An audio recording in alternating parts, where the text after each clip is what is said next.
In a city where financial power and media consensus usually decide the limits of political possibility, something broke because this time the script did not run as written.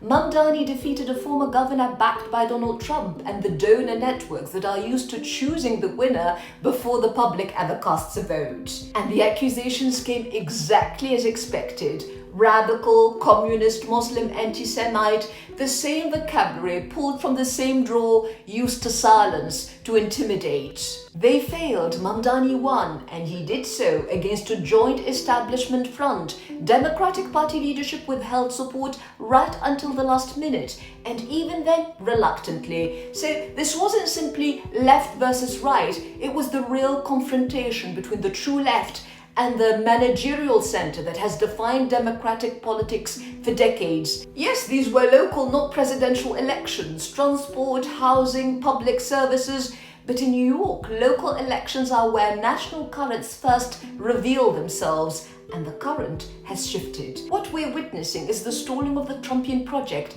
a project built on anti-immigrant fear, Islamophobia, grievance politics, and the concentrated power of wealth. Its momentum has slowed, and in its place, a new political subject is emerging: younger, migrant, multiracial, working class. Mamdani's campaign was not constructed through elite patronage, it was built horizontally. Tenants, students, undocumented organizers, black and brown families, white youth disillusioned with liberal managerialism, funded in small donations, sustained in direct contact, opposing tens of millions from business elites and AIPAC.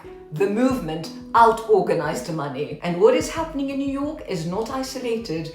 In the Netherlands, the far-right breakthrough has been interrupted by a centre-left coalition. In the UK, the Green Party's membership explodes because it simply said the word genocide, with the Jewish leader Zach Palensky speaking with the clarity Labour refused. In Wales, Plaid Cymru demanded an arms embargo and joined the marchers, and its support held.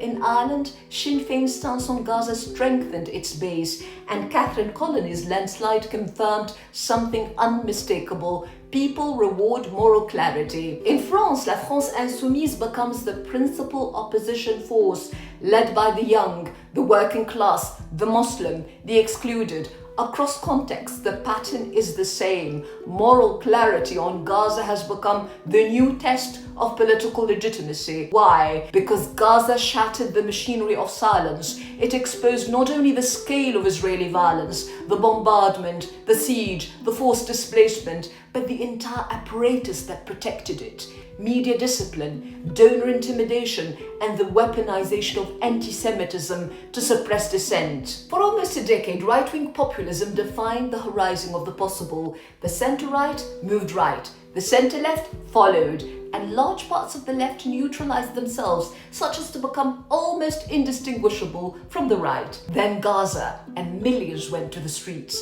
London, Paris, New York, Berlin, Johannesburg. The left did not reappear as theory, it reappeared as a movement. It rediscovered its grammar of solidarity, its sense of scale, its purpose, justice. Mamdani rose from that momentum. He did not create it. He is simply the clearest electoral expression of it. And even the American right has begun to say aloud what was once unspeakable: that US foreign policy may not be governed by national interest, but by allegiance to a foreign state. The taboo has collapsed.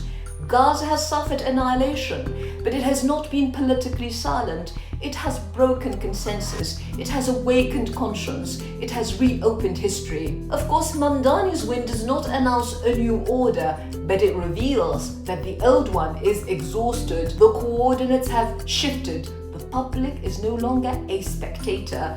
Power is no longer off stage. And the next movement belongs to those who understand what just changed and are willing to act on it.